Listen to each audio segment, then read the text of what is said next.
बोलो सतगुरुदेव की जय हो।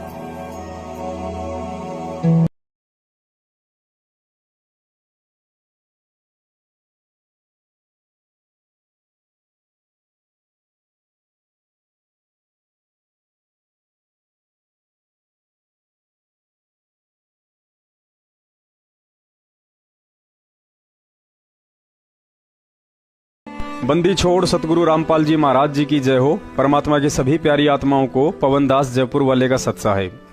पुण्यात्माओं, सतगुरु रामपाल जी महाराज जी ने एक समय सत्संग के माध्यम से भक्ति विधान के विषय में बताया था कि नाम दीक्षा लेने से पहले गुरु के विषय में आपको जो भी जानकारी या खोजबीन करनी है तो कर लीजिए। पहले साल 2 साल जितना मर्जी सत्संग सुनकर अन्य संतों के ज्ञान से परख करना है तो कर लीजिए। गुरु और ज्ञान के विषय में जितने भी आपके मन में भ्रांतियां और शंकाएं हैं उन्हें खत्म कर लीजिए। गुरु द्वारा दिए जाने वाले ज्ञान को गीता, बाइबल, वेद, कुरान, पुराण आदि किसी भी शास्त्र से मिलान करना है तो कर लीजिए। लेकिन नाम दीक्षा लेने के उपरांत अपने गुरुदेव पर शंका या किसी भी बात को लेकर उन पर अविश्वास जताना स्वयं की भक्ति व जीवन का नाश करने के समान है। संत रामपाल जी महाराज जी ने सैकड़ों बार जिक्र किया है कि ना ही तो मुझे नाम लेकर बकवाद करने वाले शिष्यों की जरूरत है और ना ही मुझे नकली संतों की तरह 1-2 करोड़ चेले बनाकर महिमा की भूख है। सतलोक आश्रम बरवाला में केवल उन्हीं आत्माओं की जरूरत है जो तत्व ज्ञान को आधार बनाकर अपना आत्म कल्याण करवाने की इच्छुक हो। 18 नवंबर सन 2014 से पहले किसी भी भगत भाई बहन को गुरु और ज्ञान पर कोई शंका नहीं थी। आश्रम में ज्ञान के ऊपर बातें चलती तो हर कोई यही कहता था कि भाई ऐसा निर्मल और शास्त्र प्रमाणित ज्ञान तो आज से पहले कहीं सुना ही नहीं था। कोई कहता मैं तो 20 साल से राधा स्वामी पंथ में था, लेकिन सत्संग के नाम पर वही घिसी बीटी 2 बातें और कुछ नहीं। कोई कहता मेरी तो 3 पीढ़ियां कबीर पंथी हैं, लेकिन यथार्थ कबीर पंथ तो मुझे अब संत रामपाल जी महाराज जी की शरण में आकर मिला है। गुरु के विषय में बातें होती तो सबके मुख से यही निकलता था कि धन्य है हमारे भाग्य जो संत रामपाल जी महाराज जैसे सतगुरु मिले। कुछ कहते कि आशीर्वाद के समय उन्होंने जब पहली बार मेरे शीश पर हाथ रखा तो मुझे ऐसा लगा जैसे किसी ने मेरे सर से टनोटन भार उतार दिया हो। कोई कहता कि गुरुजी को जब पहली बार देखा तो ऐसा लगा जैसे मैं इनको सदियों से जानता हूँ और ये वही हैं जो आज बार बार मुझे सौपन में दर्शन दिया करते हैं। भंडारे की बातें होती तो भगत लोग यही कहते कि भाई ऐसा स्वादिष्ट भोजन जीवन में पहली बार खाया है। कुछ कहते कि ये खाना यहाँ का है ही नहीं, यह तो साक्षात सतलोक से आया है। लेकिन जैसे ही सतलोक आश्रम मैनेजमेंट की गलतियों व अहंकार के चलते बरवाला कांड 2014 हुआ तथा मीडिया ने आधा झूठ और आधा सच जनता के सामने परोसना शुरू किया तो उन 70% भक्तों को ज्ञान, गुरु, सत्संग, भगत और आश्रम को लेकर तरह तरह की शंकाओं ने ऐसे लपेट लिया जैसे भूखा अजगर बकरी को लपेटता है। जैसे ही मीडिया वालों ने सतलोक आश्रम के अंदर बना हुआ स्विमिंग पूल दिखाया, आश्रम के अंदर ही एक 5 मंजिला होटल जैसा शानदार बंगला दिखाया, उस बंगले के बाथरूमों में एसी लगी दिखाई, तो दुनिया के उन सभी सर्वश्रेष्ठ तत्व ज्ञान प्राप्त भक्तों को शंका होने लगी कि गुरुजी को क्या जरूरत थी आश्रम में स्विमिंग पूल बनाने की, इतना बड़ा आलीशान बंगला बनाने की। गुरुजी हमें तो कहते हैं कि बच्चों, तुम्हें इस काल लोक में कम से कम सुविधाओं का इस्तेमाल करते हुए एक साधारण जीवन जीना है, और खुद ने नहाने के लिए भी स्विमिंग पूल बनवा रखा था। हमें तो कहते थे कि घर तो 3.5 हाथ, गढ़ा तो 4.25 और खुद 5 मंजिला आलीशान कोठी में रहते थे। भाई, गुरुजी को संत होकर इन सब की क्या जरूरत थी? कबीर साहिब भी तो एक झोपड़ी में रहकर साधारण सा जीवन जिया करते थे। गुरुजी अपने आप को परमात्मा कबीर साहब का भेजा हुआ प्रतिनिधि बताते हैं कि मुझे परमात्मा ने अपनी पावर देकर भेजा हुआ है। फिर गुरुजी को 30-30 बंदूक वाले बॉडीगार्ड की क्या जरूरत थी? दुश्मन तो बनारस में कबीर साहिब जी के भी थे, लेकिन उन्होंने तो कभी अपने साथ एक लठैत भी नहीं रखा। कबीर साहिब जी के साथ भी शेख तकी जैसे दुष्टों ने 52 कसनियां कसी थी, लेकिन उनके चमत्कार और समर्थता के आगे सब फेल हो गए थे। फिर गुरुजी के पास अगर कोई शक्ति थी तो बरवाला कांड में कोई चमत्कार क्यों नहीं दिखाया? पुण्यात्माओं, बरवाला कांड के बाद सैकड़ों की संख्या में ऐसे ऐसे महापुरुषों की शक्ल दास की आंखों के सामने आज भी घूम रही है, जिन्होंने अपने घर से गुरुजी की फोटो और पुस्तकें फटे पुराने बोरे में डालकर कुएं में फेंक दी थी और आज गुरुजी के वकील बनकर उनसे मिलने के लिए हिसार जेल में जाते हैं। नाम बताऊंगा तो उस पाखंडी व्यक्ति को आज रात नींद नहीं आएगी। जिस भक्ति को शिखर में पहुंचाने के लिए आज दुनिया का एकमात्र संत 2-2 बार जेल जा चुका है, दो कौड़ी के इंसानों की गालियां खाता है, अपने भाई बंधु और परिवार के जुल्म सहता है, उस भक्ति के विषय में आदरणीय गरीबदास जी महाराज जी ने पवित्र ग्रंथ साहिब में राम राय जी को समझाते हुए बताया था कि भाई राम राय, सूली ऊपर सेज सुनो रे झूम करा, कि राम राय, परमात्मा कबीर साहिब जी की ये सत भक्ति करना किसी ऐरे गहरे और घिसे पिटे कुसंस्कार वाले जीव के बस की बात नहीं है। इस भक्ति पर तो लाखों में से कोई एक सूरमा ही बड़ी मुश्किल से टिक पाता है। गरीबदास जी महाराज ने सूली के विषय में बताया कि पहले के समय में बड़ा दोष साबित होने पर राजा लोग दोषी व्यक्ति को सूली तोड़ने की सजा सुनाया करते थे, जो आज की उम्र कैद और फांसी से भी कई गुना अधिक कष्टदायी होती थी। जल्लाद लोग एक 5 से 6 फीट का आगे से नुकीला भाले के जैसा मजबूत सरिया जमीन में गाड़ देते थे और दोषी व्यक्ति को रस्सियों से बांधकर उस नुकीले सरिये के ऊपर बैठा दिया जाता था। वह सरिया धीरे धीरे उस व्यक्ति के गुदा द्वार से सिर के बीचों बीच बाहर निकलता था। उस कष्ट को बयान नहीं किया जा सकता। ठीक ऐसे ही एक कबीर जी की सत भक्ति है। समझो भगत की सेज अर्थात बिस्तर उस सूली के ऊपर बिछा हुआ है। अगर जरा भी मर्यादा खंडित हुई तो यह काल 84 लाख योनियों में ठोक देता है। और काल का पहला दाव है कि इस जीव को सतगुरु से दूर करना। उसके लिए यह क्या क्या घटिया तरीके और घातक सूक्ष्म हथियारों का इस्तेमाल करता है, परमात्मा ही जानते हैं। ऐसा ही हथियार और एक घटिया चाल चलते हुए काल भगवान ने शैतान बना भगवान नामक पुस्तक को 15 साल बाद फिर से मोहरा बनाया है। दास ने यह मनगढ़ंत पुस्तक आज से 2 साल पहले ही पढ़ ली थी। आपको जानकर हंसी भी आएगी कि यह पुस्तक परम संत सतगुरु रामपाल जी महाराज जी को टारगेट करते हुए एक ऐसे व्यक्ति ने लिखी है जो किसी जमाने में उनका शिष्य हुआ करता था। नाम है संजय उर्फ संत कृष्णदास जी महाराज, जिला अंबाला, हरियाणा। इसके नाम से ही साबित हो रहा है कि किसी जमाने में संत रामपाल जी महाराज की शरण में यह व्यक्ति भगत बनकर मोक्ष प्राप्ति की उम्मीद में आया था, या उनसे थोड़ा बहुत ज्ञान, ध्यान और समाधान लेकर संत का चोला धारण करने की इच्छा से भगत बनने का नाटक करने आया था। संत कृष्णदास महाराज की तरह और भी कई ऐसे महापुरुष हैं जो सतगुरु रामपाल जी महाराज जी से विमुख होकर अपना अलग से चिमटा गाड़ चुके हैं। और यह कोई बड़ी बात भी नहीं है, क्योंकि कबीर साहिब जी अपनी वाणी में बताते हैं कि साहिब के दरबार में गाहक कोटि अनंत, 4 चीज ये चाहते, रिद्धि सिद्धि मान महंत। एक और वाणी में परमात्मा ने बताया कि साहिब के दरबार में ऐसा कोई एक, इन तीनों को छोड़कर वो चाहे पुरुष अलेख। दास ने 2 साल पहले ही इस मनगढ़ंत पुस्तक शैतान बना भगवान को पढ़कर रद्दी में डाल दी थी, लेकिन काल तो काल है, वह तो अपने स्वार्थवश कचरे का भी सदुपयोग करना जानता है और अपने कुछ एजेंटों के माध्यम से उस परम संत को भक्तों व दुनिया की नजरों में गिराने का घटिया कुप्रयास करवाने की कोशिश कर रहा है। लेकिन वो कहावत है ना कि 100 गीदड़ मिलकर भी एक शेर का शिकार नहीं कर सकते। और अपने संत बनने के घटिया मंसूबों में सफल ना होने पर जिस गुरुद्रोही व्यक्ति संत कृष्णदास महाराज द्वारा यह पुस्तक लिखवाकर काल जिसका शिकार करने की फिराक में है, वह शेर नहीं बल्कि अध्यात्म का बब्बर शेर है। और उस बब्बर शेर के सामने जब 650 साल पहले दिल्ली के बादशाह सिकंदर लोदी के दरबार में हाथी ने लीद कर डाली थी, तो आज इस कृष्णदास जैसे 2 कौड़ी के गीदड़ों की क्या औकात है जो संत रामपाल जी महाराज जी के ज्ञान आधारी मजबूत पौधों का पत्ता तक हिला दे। शैतान बना भगवान पुस्तक के लेखक का असली नाम संजय दास था। बाद में छुड़ानी धाम के अवधूत स्वामी भगत राम जी से दीक्षा लेकर आज अंबाला में स्वयं संत कृष्णदास महाराज बनकर लोगों को फर्जी दीक्षा दे रहा है। यह व्यक्ति सन 1994 में संत रामपाल जी महाराज जी का शिष्य बना था। 5-6 साल तक उनके साथ सत्संगों में आता जाता रहा। उसके बाद सितंबर सन 2000 में इसके जीवन में क्या भूकंप आया, देखिए इसी पुस्तक के पेज नंबर 8 पर, जब यह डोंगी संत कृष्णदास अपने चेलों को झूठी बकवास सुना रहा था। पुण्यात्माओं, इस कृष्णदास और इसके चेलों के इस बनावटी संवाद को जरा गौर से पढ़ना और सुनना, क्योंकि आगे जब इस झूठ का विश्लेषण किया जाएगा तो आपको समझने में आसानी रहेगी। पुण्यात्माओं, ये पुस्तक है शैतान बना भगवान, इसका पेज नंबर 9 है। और आप जिसे प्रार्थना है इसको थोड़ा ध्यान से सुनना, इसकी एक एक बात को, क्योंकि आगे परमात्मा इसका विश्लेषण करवाएंगे तो आप जी को समझने में आसानी होगी। ये जो संजय है, संजय उर्फ कृष्णदास महाराज, ये अपने शिष्यों को बता रहा है सतगुरु देव जी के विषय में। क्या बता रहा है? पृष्ठ नंबर 60 पर, मुझे संत रामपाल दास को नाम देने की आज्ञा मेरे पूज्य गुरुदेव स्वामी राम देवानंद जी ने दी। कबीर साहिब हमारे परमेश्वर हैं। पुण्यात्मा, इस लाइन को ध्यान से पढ़ना। कबीर साहिब हमारे परमेश्वर हैं, वे समय समय पर मुझ दास को संभालते रहते हैं।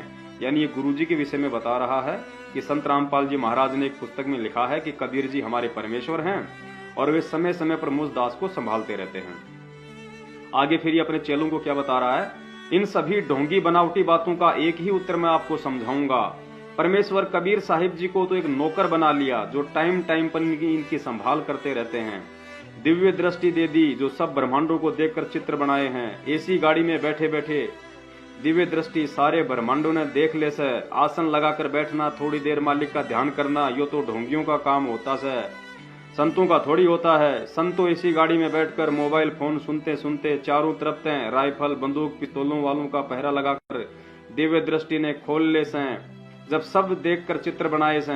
सन 1951 में कबीर साहिब जी ने भेजा था और परमेश्वर कबीर साहिब मार्च 1997 से मिल गए थे। उसके बाद संभाल रहे हैं। अभी आगे अपने भक्तों को क्या कह रहा है, मेरे प्यारे भक्तों, परमेश्वर कबीर की प्यारी जीव आत्माओं, इस प्रकार की ढोंग की बातें बताकर ये भोले भाले जीवों को अपने जाल में फंसाते हैं। मेरी आंखों के सामने की घटना सन 2000 में घटी, जो मैं उस समय इनके संत रामपाल दास जी के साथ रहता था। भक्ति का प्यासा था। सतगुरु गरीबदास महाराज जी की फूल रूपी वाणी का मैं भंवरा था। महाराज की वाणी प्रचार में दिन रात इनके साथ रहता था। न धूप न छाया, न दिन न रात, कुछ भी नजर नहीं आता था। बस एक ही लक्ष्य होता था कि महाराज जी सतगुरु जी की वाणी का प्रचार अखंड पाठ करते और कराते हैं। इसमें हर प्रकार से सेवा करते हुए शरीर को पूरा कर देना है। दूसरा कभी लक्ष्य ही नहीं है। ये तो मेरे बंदी छोड़ कबीर साहिब जानते हैं, आप नहीं जान सकते। परंतु मेरे जीवन में सितंबर 2000 में एक भयंकर तूफान आया जिसने मेरे कुछ अज्ञान के पर्दे दूर किए। अब ध्यान से सुनना पुण्यात्माओं कि इसके जीवन में 2000 में क्या घटना घटी जो इस मूर्ख के अज्ञान के सारे पर्दे हटा दिए। रात्रि 12 बजे जब चिड़ी गांव से सत्संग करके जगत गुरु तत्वदर्शी संत रामपाल जी, उनका ड्राइवर जयवीर कपूरा करोथा वाला, सोमवीर करोथा वाला और मैं स्वयं भूतपूर्व नाम संजय भगत जी और सेवक सुनील दास एक टाटा सुमो गाड़ी में बैठकर चिड़ी गांव से लाखन माजरा रोड पर चले। अब आगे ये क्या बताना चाहेगा इसमें कि भाई संत रामपाल जी महाराज कहते हैं कि मुझे दिव्य दृष्टि मिली हुई है, मुझे परमात्मा मिले हुए हैं, मुझे समय समय पर संभालते रहते हैं। तो इन तीनों चीजों को ये अपने चेलों को समझा रहा है कि उनको कितनी दिव्य दृष्टि प्राप्त है और कितना उनको कबीर साहिब जी संभालते हैं। सुमो गाड़ी में बैठकर चिड़ी से लाखन माजरा रोड पर चले। दिव्य दृष्टि का प्रमाण 1997 में कबीर साहिब ने दर्शन दिए, उसका प्रमाण समय समय पर संभालते रहते हैं, उसका प्रमाण। तो चिड़ी गांव से एक मारुति कार पीछे लगी और उसने 2 किलोमीटर गांव से दूर जाकर संत रामपाल जी की गाड़ी की आगे अड़ा दी। 3 बदमाश टाइप के नौजवान लड़के उतर आए और आते ही गाड़ी की चाबी निकाल ली। हम सबको नीचे उतार लिया और सन 1951 में परमेश्वर जी के भेजे हुए जगतगुरु को भी गले से पकड़कर नीचे उतार लिया और गंदी गंदी गालियां दी जो मैं यहाँ नहीं लिख सकता। लगभग 200 फुट दूर ले गए। 5 मिनट तक आपस में बातचीत चलती रही। क्या बातें हुई मुझे मालूम नहीं। उसके बाद गाड़ी के पास ले आए। हम सबको कान पकड़वा दी और कहा यदि ऊपर उठोगे तो जान से मार देंगे और हमारी पिटाई करने लगे और जगत गुरु जी के भी कान पकड़वा दिए और लात घुसे मार कर बोल रहे थे कि बोल मेरी मौसी के घर फिर जाएगा। जगत गुरु जी मना कर रहे थे, कभी नहीं जाऊंगा, आज बख्श दो, फिर प्रचार करेगा। जगत गुरु जी बोले कभी नहीं करूंगा और नाक से 7 लकीर निकलवाई और कहने लगे आज तो छोड़ देता हूं, अगर आगे कहीं हरियाणा में प्रचार करते मिल गए तो घसीट घसीट कर मारूंगा, जा भाग जा हरामजादे। और इतना कहकर पिटाई करते करते चाबी वापस दे दी और हमारे को कहने लगे कि इस लुच्चे आदमी की गैलियां मिल गए हो, तुम्हारा भी नंबर लगेगा। पुण्यात्माओं, इस उपरोक्त घटना से स्पष्ट होता है कि यह कृष्णदास महामूर्ख किस्म का व्यक्ति है जो ज्ञान आधार से नहीं जुड़ा हुआ था। ऊपर वीडियो में आपने जो चिड़ी गांव वाली घटना सुनी, उसके बाद यह मूर्ख व्यक्ति कृष्ण कह रहा है कि इस घटना ने तो मेरी सोच ही बदल डाली, क्योंकि संत रामपाल जी महाराज कहते हैं कि जिसकी दिव्य दृष्टि खुल जाती है वह एसी गाड़ी में बैठा बैठा भी ब्रह्मांडों को देख सकता है। और इसी आधार से उन्होंने ब्रह्मांडों का लघु चित्र भी बनाया था। यदि संत रामपाल जी महाराज की दिव्य दृष्टि खुल गई थी तो उन्हें यह क्यों दिखाई नहीं दिया कि चिड़ी गांव से बाहर निकलने के बाद कुछ लड़के मारुति गाड़ी लेकर उनके साथ साथ हमें भी लात घुसू से मारने वाले हैं। पुण्यात्माओं, कबीर साहिब जी कहते हैं कि वाणी ही से पहचान ये कुटिल नीत की घात, अंदर की करनी की निकले मुख से बात। इस महामूर्ख व्यक्ति कृष्णदास के मुख से निकले इसके शब्द ही यह साबित करते हैं कि इसकी सोच और बुद्धि का स्तर पहले भी पशु तुल्य था और आज भी है। पुण्यात्माओं, याद करो 650 साल पहले की वह घटना जब कबीर साहिब जी ब्राह्मणों के सत्संगों में जाकर उन्हें ब्रह्मा विष्णु महेश जी के विषय में सवाल किया करते थे तथा एक सत्संग में उन ब्राह्मणों ने कहा कि कबीर तेरा तो कोई गुरु ही नहीं है, फिर तू क्या जाने इन वेद शास्त्रों को। तो कबीर साहिब जी ने कह दिया था कि पंडित जी, मेरा भी वही गुरु है जो आपका गुरु है। और जब इस बात की शिकायत ब्राह्मणों ने स्वामी रामानंद जी से की तो रामानंद जी आग बबूला हो गए और कबीर साहिब जी को पकड़ कर लाने के लिए कहा। और सबको पता है 5-7 ब्राह्मणों का टोल कबीर साहिब जी को पकड़ने के लिए जुलाहों की बस्ती में गया और कबीर जी के साथ साथ उनके माता पिता नीमा नीरू जी को भी लाठियों से खूब पीटा। अब इस प्रकरण को सुनकर या पढ़कर क्या इस पुस्तक के लेखक मूर्ख व्यक्ति कृष्ण की तरह अपने स्वयं की घटिया सोच से आज हम भी ये भक्ति और कबीर साहिब जी को त्याग दें कि कबीर जी को तो असंख्य ब्रह्मांडों का स्वामी व दिव्य दृष्टि युक्त कहा जाता है। तो उस समय उनकी दिव्य दृष्टि कहाँ चली गई थी जब उन पंडितों ने स्वयं कबीर साहिब जी को व उनके माता पिता को लात घूसों से मार मार कर अधमरा कर दिया था। आगे इस मूर्ख व्यक्ति की शंका है कि संत रामपाल जी महाराज तो कहते हैं कि मुझे 1997 में पूर्ण परमात्मा कबीर साहिब जी आकर मिले थे, उसके बाद समय समय पर संभालने की कहकर अंतर्ध्यान हो गए। अर्थात संत रामपाल जी महाराज के इस कथन से तो कबीर साहिब जी उनके नौकर हो गए जो उन्हें समय समय पर संभालते रहेंगे। पुण्यात्माओं, दास को हंसी आ रही है इस अनाड़ी व्यक्ति कृष्ण के घटिया बुद्धि स्तर पर। आखिर छुड़ानी धाम के किस मंद बुद्धि महंत ने इस पशु को संत कृष्णदास महाराज की उपाधि देकर संत का चोला पहनाकर अंबाला में बैठा दिया। विचार करें, एक पिता अपने बच्चे को अच्छी शिक्षा के लिए घर से दूर शहर की किसी बढ़िया स्कूल में प्रवेश दिलवाकर वही हॉस्टल में उसके रहने खाने की सारी व्यवस्था करवाकर वापस घर को चलते समय उस बच्चे से कहे कि बेटा अच्छे से पढ़ाई करना और घबराने की कोई बात नहीं है, मैं समय समय पर तुझे संभालता रहूंगा, चिंता मत करना। तो क्या वह पिता उस बच्चे का नौकर बन गया? नहीं, क्योंकि यह उस पिता की जिम्मेदारी बनती है कि वह अपने बच्चे को संभालता रहे ताकि बच्चा अपने आप को असुरक्षित और अकेला महसूस ना करे।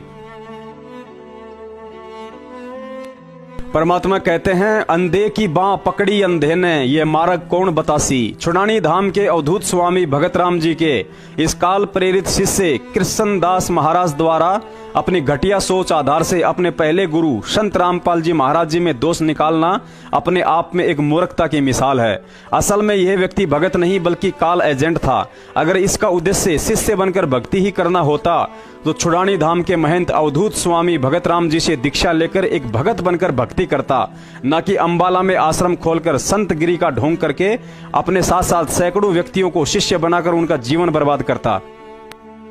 पुण्यात्माओं, आगे इस पुस्तक के पेज नंबर 11 पर यह मूर्ख व्यक्ति कह रहा है कि मैं तो एक सामान्य व्यक्ति हूँ, ना ही कबीर जी का अवतार हूँ और ना ही मुझे संत रामपाल जी महाराज की तरह दिव्य दृष्टि प्राप्त है।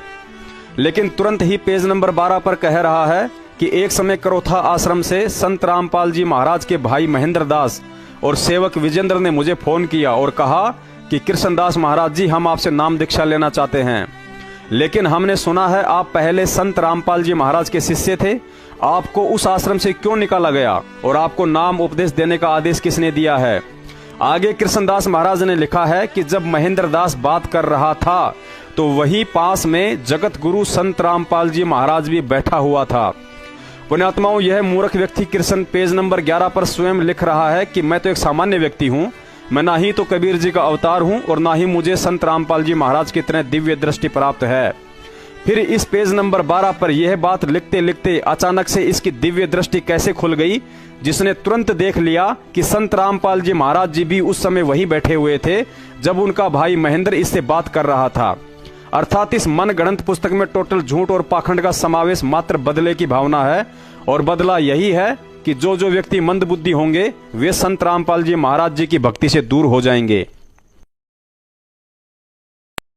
और यदि तू एक सामान्य ही व्यक्ति है, तेरा कबीर जी से कोई लेना देना नहीं है, ना ही तुझे कोई दिव्य दृष्टि प्राप्त है और ना ही उपदेश करने का आदेश है, तो फिर क्यों संत बनने का ढोंग करके लोगों को शिष्य बनाकर उन्हें नरक में ठोकने का बीजा बना रहा है।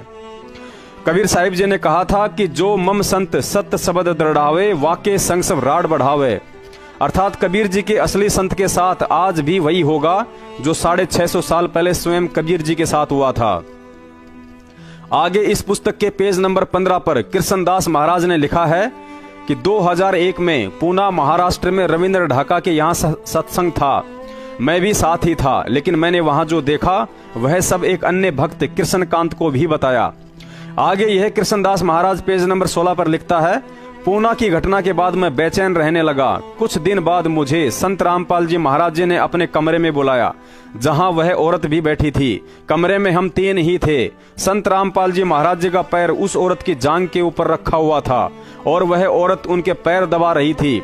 मैंने महाराज जी को शिक्षा ही दी थी कि इस औरत का इस तरह आपके पास अकेले में रहना अच्छा नहीं है, बाहर लोग तकरार करते हैं। पुण्यात्माओं, दास केवल इस निराधार पुस्तक की उआबाई को आप जी के समक्ष इसलिए रख रहा है ताकि आप जी को भी पता चल सके कि भक्तों का भक्ति से विश्वास दिगाने के लिए काल अपने दूतों को गुरुद्रोही बनाकर किस हद तक गिरा सकता है। आगे लिखा है, जब मैंने महाराज जी को शिक्षा दी तो वह शिक्षा मेरे ही उल्टी पड़ गई। वह औरत बोली, मैं तो ऐसे ही रहूंगी, जिसकी माँ ने दूध पिलाया है हटा के देख ले। उसके बाद संत रामपाल जी महाराज जी ने भी यही कहा कि ये तो ऐसे ही आएगी, जिसे रहना है रहे, नहीं तो जा सकता है। पुण्यात्माओं, यह कहानी पूरी तरह से बनावटी है और यदि असली है तो भी दुनिया में इसका निष्कर्ष केवल तत्व ज्ञान ही निकाल सकता है। कृष्णदास जी, जब तक एक शिष्य गुरु मर्यादा में है तब तक भ्रमित तो उसे काल भी नहीं कर सकता। फिर आप और आपकी यह पुस्तक कौन से खेत की मूली है। परमात्मा कहते हैं, और ज्ञान सब ज्ञानड़ी, कबीर ज्ञान सो ज्ञान, जैसे गोला तोप का करता चले मैदान। हाल ही चंडीगढ़ हाईकोर्ट ने एक ऐसे व्यक्ति को 7 साल जेल में रहने के बाद बाइज्जत बरी किया है, जिसको निचली अदालत ने उम्र कैद की सजा सुनाई थी। उस पर आरोप था कि उसने एक लड़की को अगवा करके घर ले जाकर अपनी माँ, पत्नी और बहन के सामने उसका बलात्कार किया। लेकिन जब मामला हाईकोर्ट में गया तो जज ने उसे बाइज्जत बरी करते हुए फैसला सुनाया कि कोई गिरे से गिरा हुआ व्यक्ति भी अपनी माँ, बहन और बीवी के सामने किसी का बलात्कार नहीं कर सकता। पुण्यात्माओं, ठीक इसी तरह आज के दिन इस पृथ्वी सहित 21 ब्रह्मांडों में ऐसा कोई संत महंत विद्यमान नहीं है और ना ही 650 साल पहले कबीर साहिब जी के अलावा कोई था जो अपने माता पिता का गुरु बनकर भक्ति करवाता था और बेटा होकर माँ बाप को आशीर्वाद देता था और माँ बाप दोनों अपने बेटे को जमीन पर लेटकर दंडवत प्रणाम किया करते थे। यह कर्म और हिम्मत कोई इंसान नहीं बल्कि परमात्मा ही कर सकता है। आज यदि ऐसा कोई पृथ्वी पर मौजूद है तो वह महापुरुष संत रामपाल जी महाराज है, क्योंकि भगवान वाले काम तो केवल भगवान ही कर सकता है और ऐसे महापुरुष के विषय में इतनी घटिया बात लिखना तो दूर, सोचने वाला भी घोर नरक का अधिकारी है। पुण्यात्माओं, वही सेम काशी वाली कहानी, जिस समय अर्जुन सरजुन कबीर साहिब जी के पास उनको इस गुरुद्रोही कृष्ण की तरह शिक्षा देने गए थे, तो सेम यही दृश्य था। अर्थात कबीर साहिब जी का पैर भी अर्जुन सरजुन को नाम लेने के बाद भी वैश्या दिखाई दे रही उस गणिका बहन की जांघ के ऊपर ही रखा हुआ था और वह बहन अपने पिता के चरणों की सेवा कर रही थी। लेकिन दोस्त तो अर्जुन सरजुन के मन में था, उन दोनों बाप बेटी के अंदर नहीं। अब यहाँ विचार करें, पेज नंबर 16 पर इस कृष्णदास ने स्वयं लिखा है कि मुझे संत रामपाल जी महाराज ने स्वयं अंदर बुलाया था और जब मैं अंदर गया तो उस औरत की जांघ के ऊपर संत रामपाल जी महाराज जी का पैर रखा हुआ था और वह पैरों को दबा रही थी। अरे थोते दिमाग वाले मूर्ख इंसान, यदि उन दोनों बाप बेटियों के दिमाग में तेरी तरह गोबर भरा होता या मन में कोई दोष होता तो संत रामपाल जी महाराज जी तुझे उस बहन के सामने अंदर क्यों बुलाते, या बुलाते भी तो अपना पैर एक तरफ हटा लिया होता। लेकिन गुरु की परीक्षा को तेरे जैसा रिद्धि सिद्धि और महंत बनने की भूख रखने वाला मूर्ख इंसान क्या समझे। अंतर्यामी को पहले ही पता होता है कि आगे चलकर टोकरी में रखा हुआ एक गंदा फल हजारों फलों को बर्बाद करे, इससे अच्छा है उसे बाहर फेंक दिया जाए। और संत रामपाल जी महाराज जी से सत्संगों में वह गणिका बहन की कथा सैकड़ों बार सुनने के बाद भी जब परीक्षा का समय आया तो यह कृष्णदास स्वयं ही भूल गया। अगर यह बात सत्य है तो इसमें कोई संशय नहीं है कि वह दृश्य इस मूर्ख की परीक्षा लेने के लिए उन्होंने उस सरोज नाम की बहन को निमित्त बनाकर दोहराया होगा। इसने अपनी पुस्तक में उस बहन का नाम नहीं लिखा है, लेकिन दास को इस घटना के विषय में सारा पहले ही पता था। कहते हैं गुरु की परीक्षा में कोई बिरला ही पास होता है। एक समय नानक साहिब जी ने अपने शिष्यों की परीक्षा ली। उन्होंने एक मुर्दा इंसान मंगवाया और अपने सभी शिष्यों को आदेश दिया कि जो जो व्यक्ति मुझे अपना गुरु मानता है इस मुर्दे को खाना शुरू कर दे। सब के सब पीछे हट गए, केवल एक शिष्य ही सामने आया और कहा, गुरुजी आगे से खाना शुरू करूं या पीछे से? असल में लोगों को वह मुर्दा दिखाई दे रहा था, लेकिन वह हलवा प्रसाद था और वही एक शिष्य आगे चलकर गुरु अंगद देव जी के नाम से प्रसिद्ध हुआ। उसके बाद इस पुस्तक में आगे यह मूर्ख प्राणी स्वयं लिख रहा है कि जब मैं आश्रम से आने लगा तो मुझे संत रामपाल जी महाराज जी ने बहुत डराया कि भक्ति से दूर होगा तो गधा बनेगा, नरक में जाना पड़ेगा, आदि आदि। मूर्ख व्यक्ति जिसे तू डराना कह रहा है उसे संत भाषा में समझाना कहते हैं, जो कि संत रामपाल जी महाराज पिछले 23 साल से सभी को संदेशा देते आ रहे हैं कि सतगुरु के उपदेश का लाया एक विचार, जय सतगुरु मिलते नहीं तो जाते नरक द्वार। नरक द्वार में दूध सब करते खेचा तानी, उनसे कभू न छूटता फिर फिरता चारों खानी। चार खानी में भरमता कभू न लगता पार, सो फेरा सब मिट गया मेरे सतगुरु के उपकार। पुण्यात्माओं, यह सत्य भक्ति मार्ग और इस भक्ति मार्ग से जीवों को भटकाने के लिए काल भगवान 72 करोड़ अप्सराएं और 9 लाख उर्वशी सहित अपनी पत्नी दुर्गा तक को साधक का विश्वास डिगाने के लिए कैसी कैसी घटिया हरकतें करने के लिए बाध्य कर देता है। उदाहरण के लिए कबीर साहिब जी का मगर से सतलोक जाना और रास्ते में स्वयं दुर्गा द्वारा उन पर तरह तरह के डोरे डालने वाला प्रकरण ही काफी है। फिर इस कृष्णदास जैसे 2 कौड़ी के एजेंट द्वारा ऐसी मन गढ़ंत पुस्तक छपवाकर भक्तों को डिगाने की कोशिश तो ऊंट के मुंह में जीरे जैसा छोटा सा प्रयास है। परमात्मा ने इसीलिए कहा था कि पाकी फसल देखकर गर्बियो मत किसान, अभी तो झोले बहुत हैं भाई घर आले तब जान। दुनिया भूल चुकी है तो याद दिला देते हैं कि 650 साल पहले कबीर साहिब जी ने तत्व ज्ञान की उल्टियां कर रहे अपने 64 लाख शिष्यों की परीक्षा लेने के लिए एक गणिका बहन जो नाम उपदेश से पहले वैश्या का कर्म करती थी उसे निमित्त बनाया और कुछ ऐसा खेल रचा कि जगत के साथ साथ हम 64 के 64 लाख मूर्खों ने कबीर साहिब जी को भड़वा भड़वा कहकर त्याग दिया था। लेकिन आज 650 साल बाद हमें समझ आ रहा है कि भड़वा परमात्मा नहीं, असली भड़वे तो हम थे जो इस कृष्णदास महाराज जैसे किसी ऐरे गहरे नत्थु बैरे के कान भरने से भ्रमित हो गए थे। पुण्यात्माओं, इस काल प्रेरित दुनिया के लोग भी बड़े अजीबोगरीब है। दुनिया वालों ने जिस कबीर साहिब को 650 साल पहले भड़वे का प्रमाण पत्र दे दिया था, आज उसी कबीर साहिब जी को पुनः पूर्ण परमात्मा का प्रमाण पत्र देकर कुछ तो उनकी भक्ति कर रहे हैं और कुछ उन्हीं के नाम से दुकान खोलकर बैठे हैं। आज से 15 साल पहले यह पुस्तक लिखकर इस गुरुद्रोही कृष्ण ने भी काल प्रेरणा से वही कहानी दोहराकर भक्तों को संत रामपाल जी महाराज जी से दूर करना चाहा था। लेकिन भगत का स्वभाव हंस जैसा होता है, वह निरख परख किए बिना सतगुरु तो बहुत दूर की बात किसी आम व्यक्ति में भी दोष नहीं देख सकता है, क्योंकि इस सत भक्ति में सोचे हुए का भी क्रमदंड जीव को भुगतना पड़ता है। इस कृष्ण जैसे पाखंडी लोगों ने ही कबीर साहिब जी के विषय में हम 64 लाख को उल्टा पाठ पढ़ाकर उनसे दूर कर डाला था, जिसकी सजा हम आज तक भुगत रहे हैं। देखिए इस मन गढ़ंत पुस्तक शैतान बना भगवान का वही पेज नंबर 16, जिसको पढ़ने के बाद आप जी को पता चलेगा कि इस कलयुगी गुरुद्रोही कृष्ण की बुद्धि का स्तर अर्जुन सर्जुन से अधिक नहीं है, जो कबीर साहिब जी को शिक्षा देकर उनके ही गुरु बन बैठे थे। उन्होंने कहा था कि गुरुजी यह नीच का घर है, आपको यहाँ नहीं बैठना चाहिए था, बाहर काशी में आपकी बदनामी हो रही है। और ठीक यही शब्द इस पुस्तक के 16 नंबर पेज पर इस मूर्ख कृष्ण ने स्वयं अपने हाथों से लिखे हैं। पुण्यात्माओं, देखिए इस पुस्तक का पेज नंबर 16 जिस पर यह मूर्ख व्यक्ति कृष्ण लिख रहा है। तो मैंने हिम्मत सी करके कहा कि यह औरत अकेली अंदर आती है, और जब आप पूना गए उस दिन से पूरा दिन व पूरी रात यह अंदर आपके कमरे में ही रही। यह सब अच्छा नहीं है, हम गलत नहीं सोचते, परंतु यह सब अच्छा नहीं है। मैंने तो एक शिक्षा ही दी थी, परंतु उल्टी मेरे ही पड़ गई। पुण्यात्माओं, गुरुजी ने एक सत्संग में बताया कि 2 लड़के स्वांग देखने गए थे। उस स्वांग में एक स्त्री और पुरुष एक्टिंग कर रहे थे। एक साथी ने कहा कि देखो यह लड़की कितनी सुंदर है। साथी ने कहा कि यह लड़की नहीं बल्कि लड़का है, लेकिन वह मानने को तैयार नहीं था। स्वांग खत्म होने के बाद वह लड़का अपने साथी को उस कमरे में ले गया जहां लड़की की एक्टिंग कर रहा वह लड़का लड़की वाले अपने सभी कृत्रिम अंग उतारकर खूंटी पर टांग रहा था। साथी ने कहा कि यह तो वास्तव में लड़का ही है।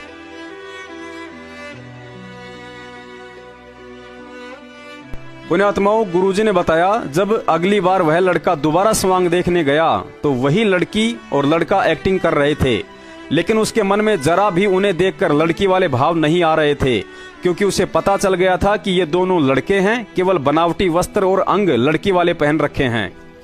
पुण्यात्माओं, ठीक ये स्थिति संत की होती है। जब इस बात की जानकारी सतगुरु रामपाल जी महाराज जी के लाखों भक्तों को हो चुकी है कि असल में हम सब आत्मा हैं और काल भगवान ने इस आत्मा के ऊपर जीवों को मोह माया में फंसाने के लिए नर और नारी करके यह बनावटी खोल पहना रखी है, तो बुद्धिमान व्यक्ति विचार कर सकता है कि लाखों लोगों की सोच बदलने वाले परम संत रामपाल जी महाराज जी की स्वयं की क्या सोच होगी। दूसरी बात, सतगुरु रामपाल जी महाराज जी को केवल वही व्यक्ति पहचान सकता है जो कोयल का बच्चा होगा। गुरु आश्रम में हो या किसी भगत के घर, यदि एक शिष्य या शिष्या को उनके पास रात दिन रहकर सेवा का अवसर मिल जाए तो उस आत्मा के लिए इससे बड़ा सौभाग्य और क्या हो सकता है। शिष्य और गुरु का रिश्ता बाप बेटी के रिश्ते से कई गुना बढ़कर होता है। इसे कोई मूर्ख क्या समझे। ये तो ऐसा है जैसे गूंगा व्यक्ति गुड़ खाकर उसका स्वाद नहीं बता सकता। केवल इस रिश्ते को शुद्ध आत्मा ही अनुभव कर सकती है। बाकी आरोप लगाने वालों ने तो साक्षात कबीर साहिब जी को भी नहीं बख्शा था। कबीर साहिब जी कहते हैं, गुरु करो 10 पांचा, जब तक ना मिले गुरु सांचा। यही बात पवित्र पुस्तक ज्ञान गंगा में परम संत रामपाल जी महाराज जी ने लिखी है।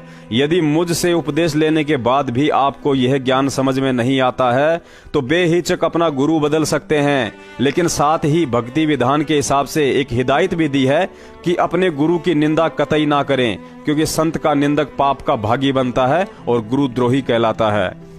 और आजकल व्हाट्सएप पर शैतान बना भगवान पुस्तक का ज्यादा से ज्यादा कुप्रचार वही गुरुद्रोही व्यक्ति कर रहे हैं जो बरवाला कांड के बाद अपनी अज्ञानता और महामूर्खता वश संत रामपाल जी महाराज जी की सत भक्ति को त्याग कर एक काल प्रेरित पंथ मदन पंथ में जा रहे हैं, क्योंकि उस पंथ के प्रचारक नितिन रायजादा को संत रामपाल जी महाराज जी से कुछ आवश्यकता से ज्यादा ही ईर्ष्या है। ये व्यक्ति भक्ति तो वैराग्य साहिब की करता है, लेकिन इसके दिमाग में सिमरन 24 घंटे सतगुरु रामपाल जी महाराज जी के नाम का ही चलता रहता है। इसे लगता है यदि संत रामपाल जी महाराज जी को नीचा दिखा दिया जाए तो मैं सर्वाजीत बन सकता हूँ। इस मदन पंथी नितिन की सोच और बुद्धि उस भैंसे के जैसी है जिसका जिक्र एक बार सत्संग में सतगुरु रामपाल जी महाराज जी ने किया था। एक गांव में भैंसा रहता था, लेकिन आसपास के भैंसों से इतना द्वेष रखता था कि किसी को भी अपनी सीमा में घुसने नहीं देता था, और कभी कभार कोई गलती से उस गांव में आ भी जाता था तो उसे मार मार कर भगा देता था। एक दिन उस गांव के रास्ते कोई महावत हाथी लेकर जा रहा था। गर्मी का समय था, सोचा इस तालाब के किनारे कुछ समय आराम करता हूँ और तब तक हाथी भी तालाब में नहा लेगा। महावत ने हाथी को तालाब में छोड़ा और पेड़ के नीचे सो गया। हाथी तालाब के अंदर गहरे पानी में जाकर बैठ गया।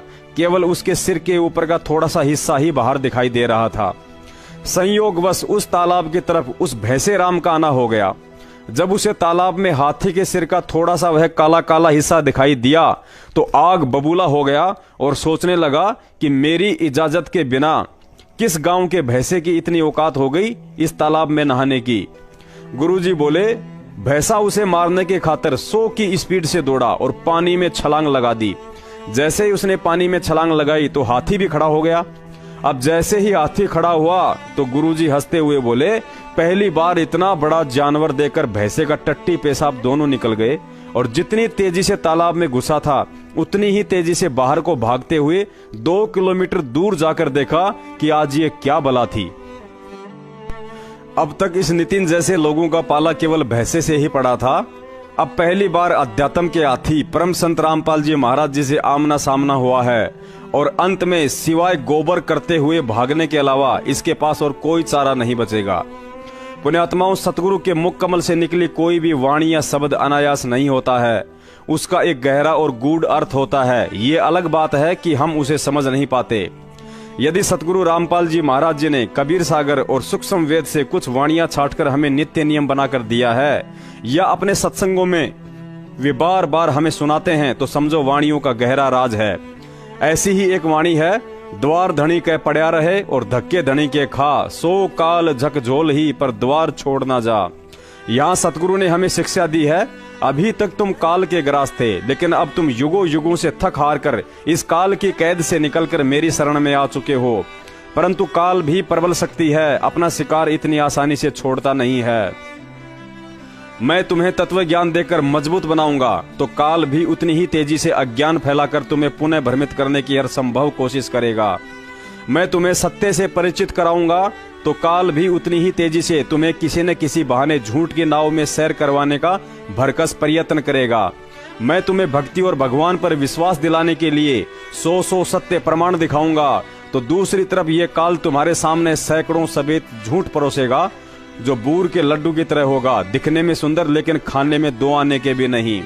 ऐसा ही एक और बूर का लड्डू इस पुस्तक शैतान बना भगवान के पेज नंबर 5 पर जबरन परोसा गया है।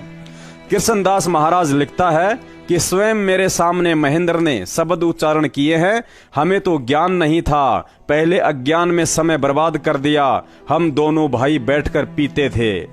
वाह रे मेरे कृष्णदास महाराज, तूने उदाहरण भी दिया तो ऐसे महापुरुष का दिया।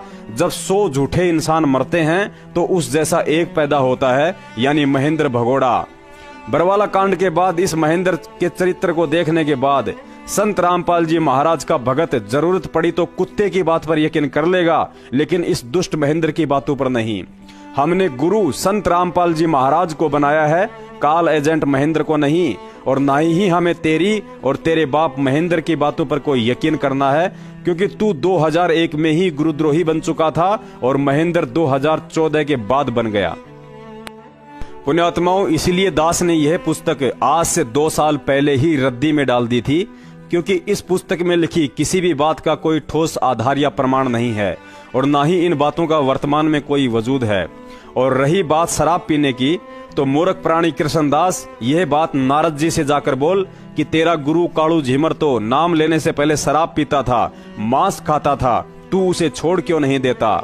यह बात जाकर उन 100 करोड़ हिंदुओं को बोल कि तुम जिस रामायण को पढ़कर पंडिताई कर रहे हो, उस रामायण को लिखने वाले वाल्मीकि जी पहले मांस खाते थे और शराब पीते थे, अतः तुम इस रामायण को पढ़ना छोड़ क्यों नहीं देते। और फिर आकर मुझे बताना कि नारद ने कालू झीमर को त्याग दिया या हिंदुओं ने रामायण को पढ़ना त्याग दिया, और यदि नहीं तो तेरे बराबर नीच इंसान कोई दुनिया में नहीं जो ईर्ष्यावश कुछ भी लिख रहा है। दूसरी बात, इस भक्ति का विधान कबीर साहिब जी ने बनाया है और उनके विधान में शिष्य के लिए हिदायत है कि गुरु की कथनी पर चलना है, करनी पर नहीं। मुझ पवन दास को सतगुरु रामपाल जी महाराज जी से सन 2013 में नाम दीक्षा मिली थी। अब सन 2012 में या उससे पहले संत रामपाल जी महाराज अपने भाई के साथ शराब पीते थे या हुक्का, वे बालाजी पूजा करते थे या खाटू श्याम जी, मुझे इन सब बातों से कोई लेना देना नहीं है।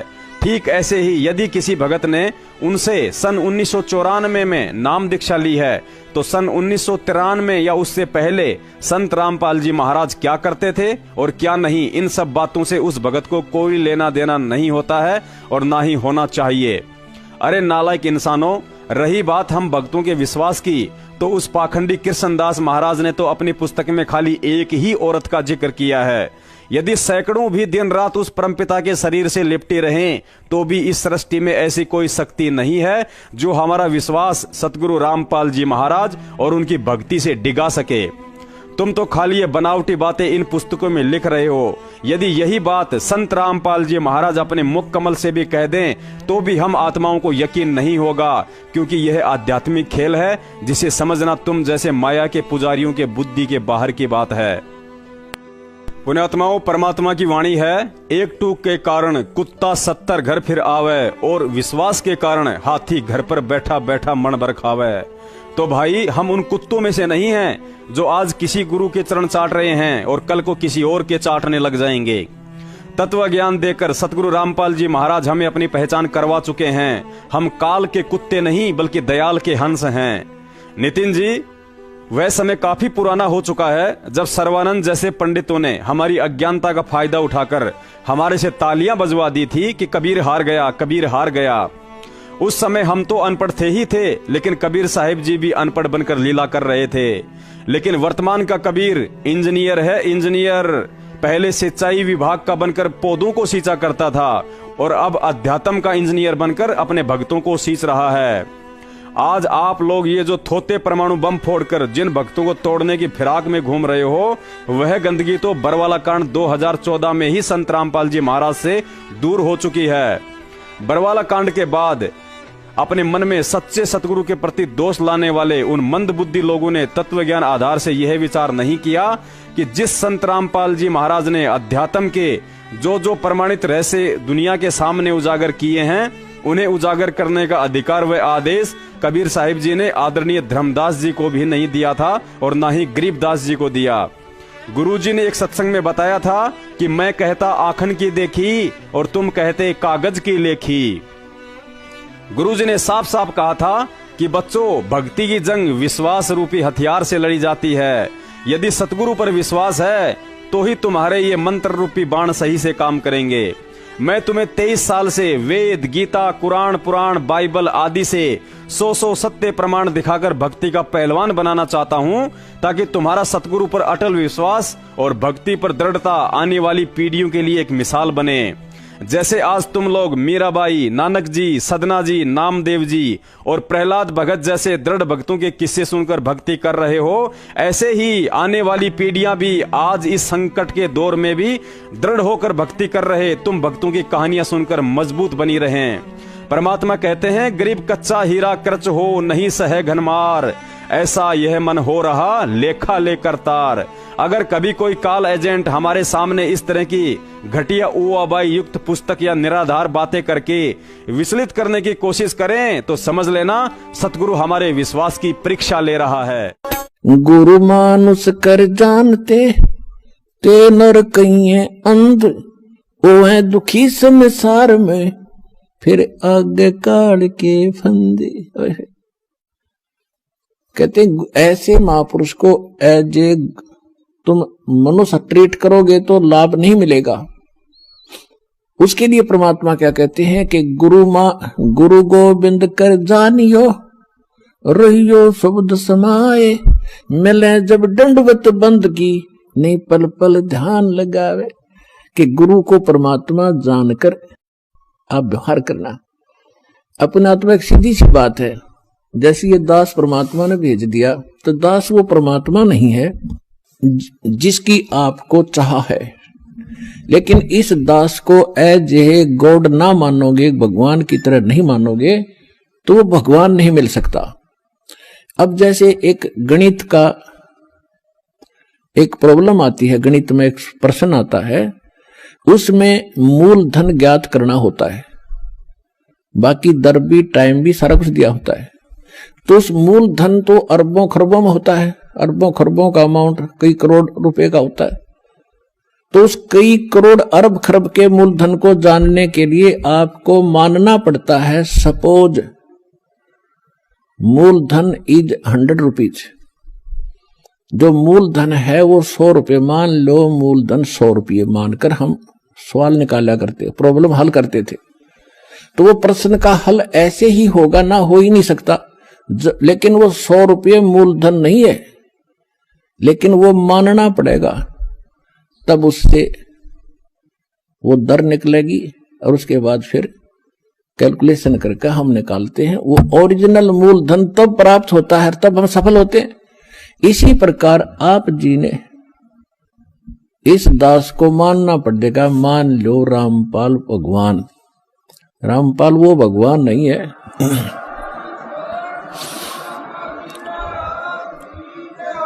और इसको एज ए गुरु ट्रीट करके, एज ए गॉड ट्रीट करके आपने अपनी आदत सुधारनी है।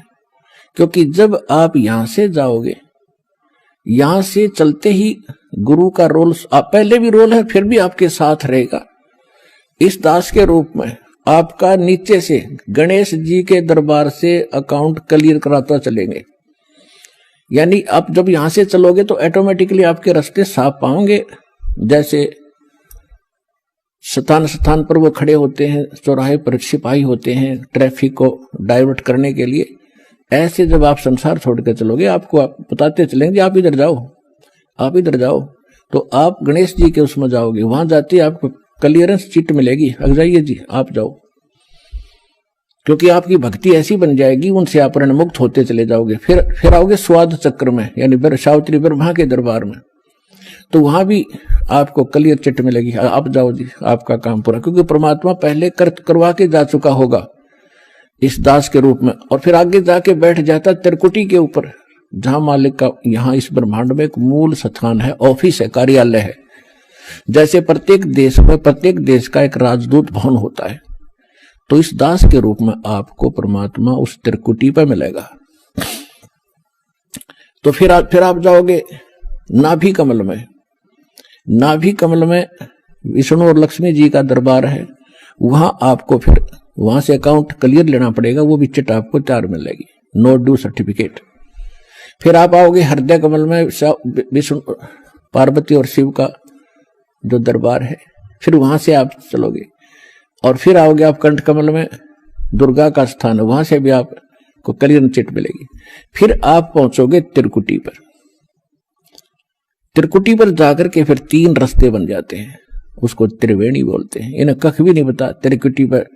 ये राधा स्वामी वाले कहते हैं हमने कोई जरूरत नहीं वेद ग्रंथों का, किसी को हम नीचे के भगवानों से हमने कोई लेना देना नहीं, हम तो सीधे त्रिकुटी में ध्यान लगाते हैं। त्रिकुटी को बरवाड़ा का बस स्टैंड है, वहीं पहुंच जाओगे त्रिकुटी पे। वाह भाई वाह।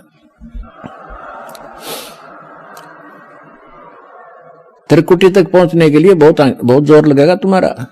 7 जन्म भी 100 जन्म नहीं पहुंच सकते साधनाओं से। 5 काल नाम के जानो, 5 काल के नाम जो आप करते हो, साधना कोई है नहीं, गुरु तुम्हारे है ही नहीं। क्योंकि जो राधा स्वामी के मुखिया थे शिवदयाल जी, उसका कोई गुरु नहीं, और वो भूत बनकर अपनी शिष्या में बोल रहा है।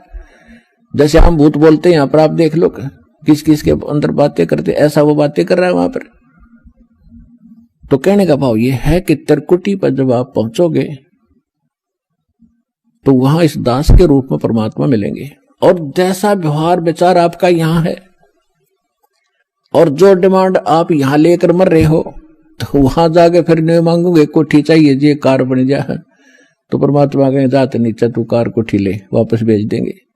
तो ये भी आपकी इच्छा यहां से इसलिए हटाई जाती है कि केवल ये मांगो, साई इतना दीजियो जा मैं कुटुंब समावे, हम भी भूखे न रहे अतिथि न भूखो जावे। बता फिर क्या रहे, क्या मांगने।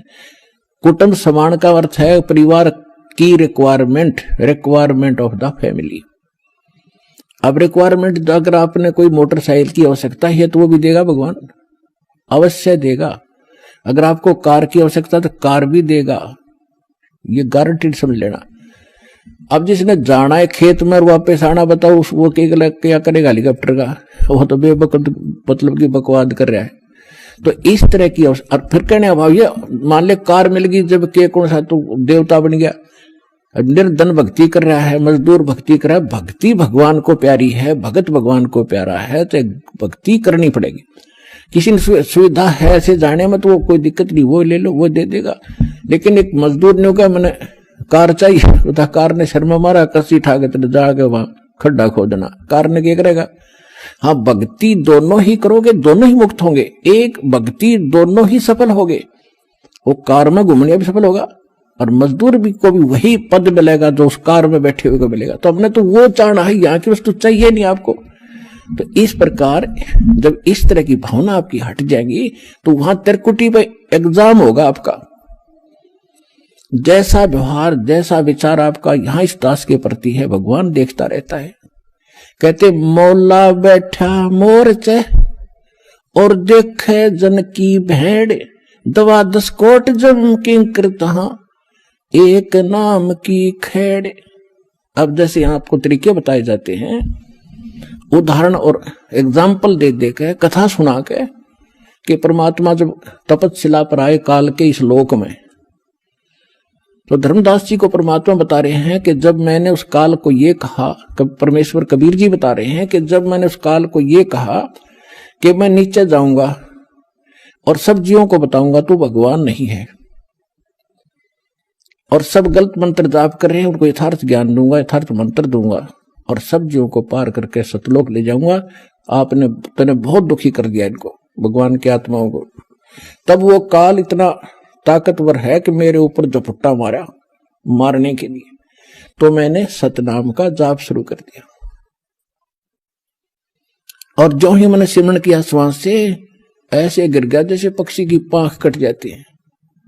तो कहने का भाव यह है कि जब आप पर कोई आपत्ति आती है, प्रथम मंत्र मिला है तो उसका सिमरण कर दिए शुरू, और सेकंड मिला है सतनाम तो सतनाम का सिमरण शुरू कर दीजिए।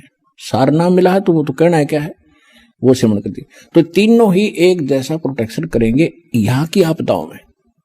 तो यहाँ परमात्मा हमें बताना चाह रहे हैं, तो यहाँ हमें बताना चाह रहे हैं कि जब कोई भी आपत्ति आवे तो अपने श्वास का सिमरण आपने शुरू कर देना चाहिए।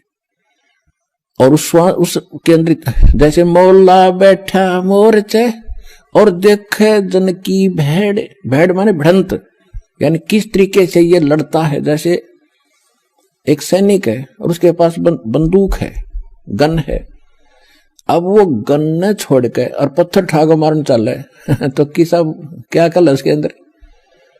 तो आपको ये सतनाम, ये नाम की एक बंदूक दे रखी है, हथियार दे रखा है इस काल के दूतों के साथ लड़ने के लिए। अब जब आपके ऊपर आपत्ति आती है, यम के दूत आते हैं, तो परमात्मा लिखा, गरीबदास जी ने लिखा है कि वो परमात्मा आपकी हर गतिविधि देखता भक्त की, और आपको ये भी देखता है कि ये किस तरह से उनसे निपटेगा काल के दूतों से। कहते 12 करोड़ यम के दूत, 4 दूतों की तो बात ही छोड़ो जो तुम्हें लेने आते हैं। अगर 12 करोड़ यम के दूत सामने खड़े हों और आपने एक सिमरण कर दिया, वो 12 करोड़ न्यू पड़ेंगे, जाके एक दूसरे के ऊपर उछलते भागते नजर आओगे, नो मैदान साफ कर जाएंगे।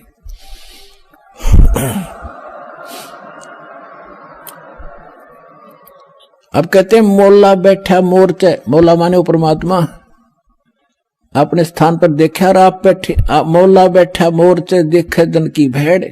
जो मोर्चे में भक्त बैठा है, यानी मोर्चा है हमारा हर काल का ही, उसके साथ हम लड़ रहे हैं, संघर्ष कर रहे हैं, भक्ति कर रहे हैं, हरि सिमरण कर रहे हैं। और कहते हैं उस जैसे आपत्ति आती है उस समय अपना सिमरण शुरू करो दाता का, सब बातें भूल के। और वहां नो का हरी मां मर गया बचाइए तो कहेगा भगत है वो। तो परमात्मा ये देखता है कि वहां आप कैसे, कौन सा फार्मूला अपनाओगे, तो वो तरीके आपको यहां बताए जाते हैं। तो वहां एग्जाम होगा त्रिकुटी बजा का आपका। तो यहां परमात्मा कहते मौला बैठा मोर्चा देखे जन की भेड़, आपकी लड़ाई देखता है, भिड़ंत देखता है, यो कैसे मुकाबला करता है।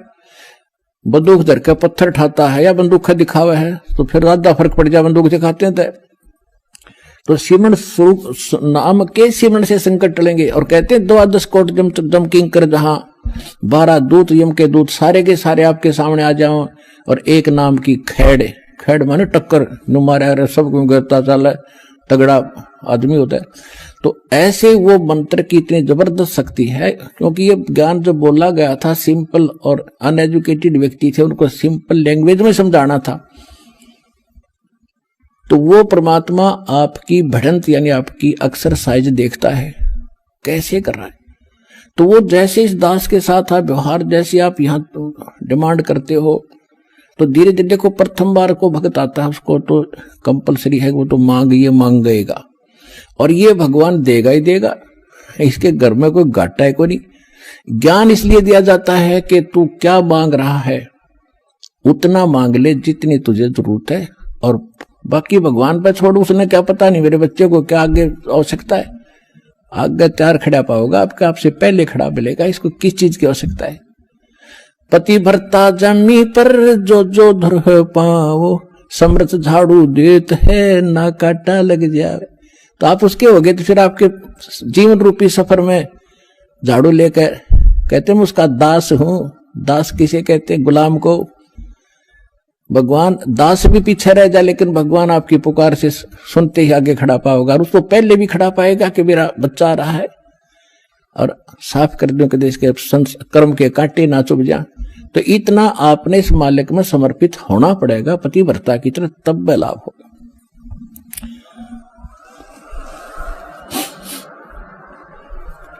जब आप त्रिकुटी पर पहुंचोगे, अब जैसा भाव आपका यहां है, जैसे सोपन में भी फिर ऐसा ही करते हैं, जैसा आप अपने जागृत जीवन में कर रहे हो दिन में, ऐसा ही आपका फिर स्वप्न होगा।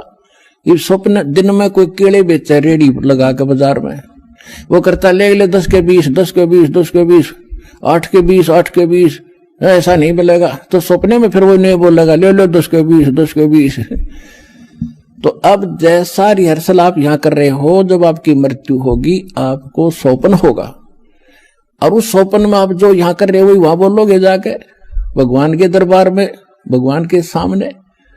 तो इसलिए पहले देखो, ये तो मालिक है, आपको टाइम देगा पूरा, आपकी उम्र बढ़ाओगा जब भक्ति नीत रखोगे तो, और तब तक आपकी यहाँ की संसारिक सुविधा भी सारी सेट कर देगा, क्योंकि उसको मालूम है ये जीव है। और कितना ज्ञान सुना ले जब तक, अब सीधी सी बात है, जब तक पैर में काटा है इतना कितनी सलाह दे ले जूता पहन ले, जूता पहन ले, कतई नहीं पहन सकता। वो तो काटा काट निकालना ही पड़ेगा जब जूता पुराना है। तो ये दास आपसे भक्ति करावेगा तो आपके ये कर्म के काटे ये दुख जरूर दूर करेगा, ये गारंटी समझे।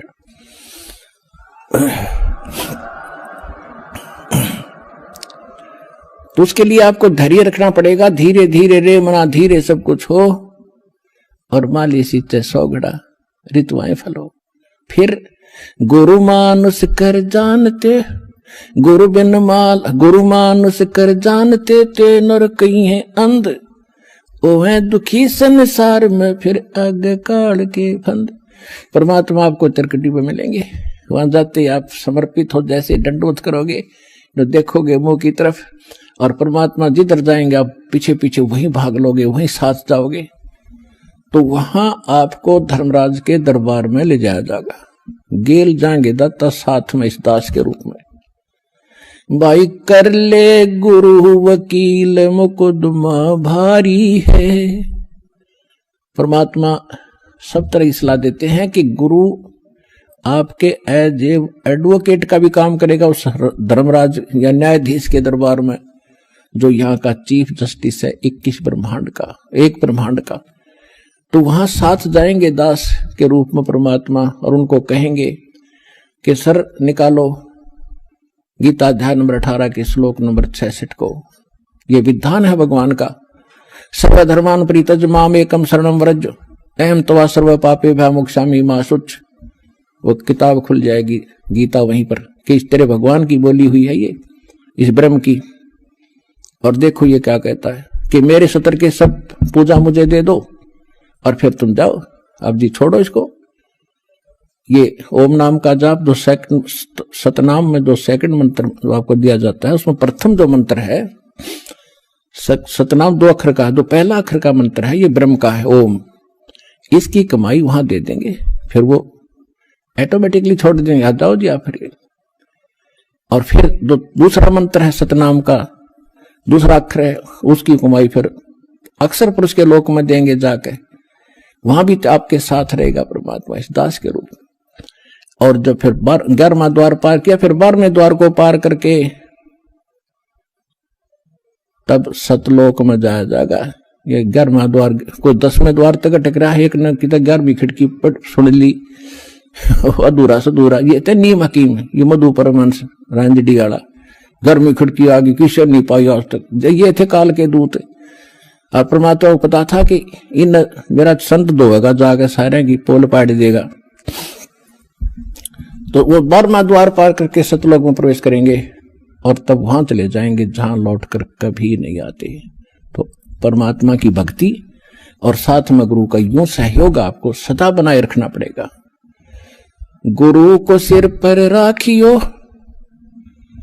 गुरु सौंप्या से सौंप्या गुरुदेव को, सफल हुआ ये शीश नित्यानंद इस शीश पर आप बसे जगदीश। कोटि जीव कोटि शीश तन दे लिए, जमराजा की फेंट एक शीश देख ले, सतगुरु अपने की भेंट। कहते इस काल को तने असंख्य शीश दे दिए, कित बेमौत मारा तेरे को, और एक शीश गुरु को देकर देख सतगुरु को।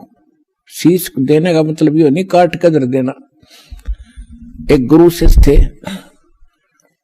और गुरु उनको पढ़ा करते थे, बेटा गुरु की आज्ञा का पालन होना चाहिए, गुरु को भगवान के तुल्य मानना चाहिए। एक दिन उस गुरु ने परीक्षा लेनी चाहिए और कहा कि भाई आज मैं आपसे एक आदेश करता हूं। 5-7 भगत थे गुरु चेले, तो सब चेले कहने लगे जो आदेश हो गुरुदेव कि भी मेरे सिर में 5-5 जूते मारो। अब 5 के 5 सुन हो गए। तो फिर वो याद दिलाते हैं कि गुरु की आज्ञा का जो पालन नहीं करते वो शिष्य फेल होते हैं। भाई देख लो, और तो उठे नहीं, एक खड़ा हुआ, अपना जूता निकाला, गुरुजी के चरणों में बैठ के अपने सिर में मारे 5 पट्टा पट। गुरुजी बोला भाई डांडी मत मारे, तेरे सिर में नहीं मेरे सिर में कहा था मैंने, मेरे मारे। तो उस विवेकशील चेले ने कहा जी ये दास का शीश भी तो आपका ही है। तो कहने का भाव ये, आपने ऐसे समर्पित और विवेक से होना पड़ेगा, तब गुरु बिना आपका मोक्ष नहीं। और गुरु आपको मिल गया, आप कल्याण कराओ, अपने परिवार को लाओ और जहां तक संभव हो सके इस ज्ञान को फैलाओ, बहुत बड़ा परोपकार होगा, आपको विश्व का कल्याण होगा। बोलो सतगुरुदेव। जिसके सिर पर कृपा गुरु की, वो दुख कैसे पाएगा। जिसके सिर पर कृपा गुरु की, वो दुख कैसे पाएगा। नाम गुरु जी का जप लेगा, नाम गुरु जी का जप लेगा, जीवन सफल बनाएगा। जिसके सिर पर